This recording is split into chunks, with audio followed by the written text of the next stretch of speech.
माता पितृकृताभ्यासो गुणितामेति बालकः न गर्भच्युतिमात्रेण पुत्रो भवति पंडितः। इसका अर्थ हुआ कि माता पिता के अभ्यास कराने से ही बालक गुणी होता है। माने बालकों पर माता पिता का भी परिश्रम होना चाहिए। जन्मते ही कोई पंडित नहीं हो जाता, अतः बालकों को उत्तम शिक्षा देनी चाहिए। फिर आगे श्लोक में करें, माता शत्रु पिता वैरी ये न बालो न पाठितः न शोभते सभा मध्ये हंस मध्ये बको यथा। वे माता पिता शत्रु हैं जिन्होंने अपने बालक यानी पुत्र को नहीं पढ़ाया, क्योंकि हंसों के बीच में बकुले की तरह वह मूर्ख बालक भी विद्वानों के बीच में शोभायमान नहीं होता है। इसलिए अपने बच्चों को, अपने बालक को पढ़ाना चाहिए। रूप यौवन संपन्ना विशाल कुल संभवाः विद्याहीना न शोभन्ते निर्गंधा इव किं सुकाः। कह रहे अच्छे कुल में उत्पन्न सुंदर युवा मनुष्य भी विद्याहीन होने से वो निर्गंध यानी पलाश के पत्ता यानी पलाश के फूल के समान होता है, वो शोभायमान नहीं होता है। पलाश के पेड़ में बहुत सुंदर सुंदर सुंदर फूल होते हैं, परंतु उसमें कोई सुगंध नहीं होता है। उसी तरीके से अच्छे कुल में जन्म लेने के बाद भी आप विद्या से हीन है, गुण से हीन है, तो आपका जीवन, वो बालक, वो मनुष्य शोभायमान नहीं होता है। मूर्खोपि शोभते तावत् सभायां वस्त्रवेष्टितः तवाच्च शोभते मूर्खो यावत् किंचिन्न भाषते।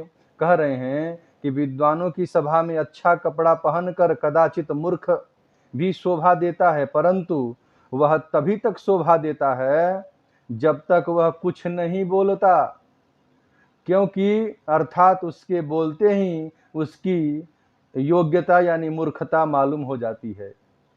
तो सुंदर कपड़ा पहनने से, सुंदर चेहरा लेने से कोई मतलब नहीं है। आप कुरूप हैं और विद्वान हैं तो उनकी पूजा होगी, उनका सम्मान होगा।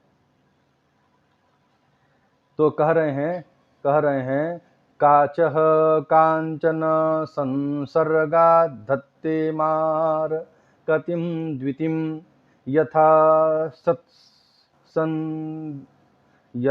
तत् सन्निधानेन मूर्खो याति प्रवीणताम।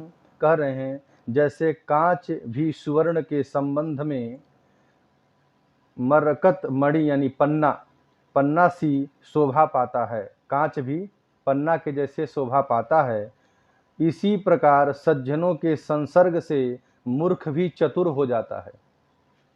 मूर्खों को चतुर बनाना है तो विद्वानों का, सज्जनों का संगति करना चाहिए। जो बिल्कुल मूर्ख है तो हीयते ही मतिस्तात हीनैः सह समागमात् समश्च समतामेति विशिष्टश्च विशिष्टताम्।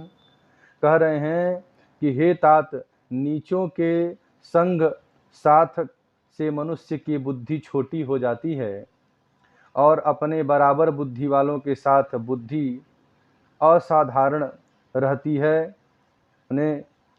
अपने से बड़े लोगों के संग मनुष्य की बुद्धि उत्कृष्ट यानी उन्नत होती है। इसीलिए न द्रव्ये निहता काचित क्रिया फलवती भवेत् न व्यपारसते नापि सुखवत् पाठ्यते वकः। कह रहे हैं कि अयोग्य अपात्र में कोई भी सुधार सफल नहीं होता है। जो अयोग्य है और जो पात्र वाला नहीं है, उसमें कितना भी आप बुद्धि ज्ञान भरते जाइए, उसको कोई मतलब नहीं है, वो अपना ही मनमाना करता है। अनेक उपाय करने पर भी कोई भी बकुले को सूगा नहीं बना सकता है।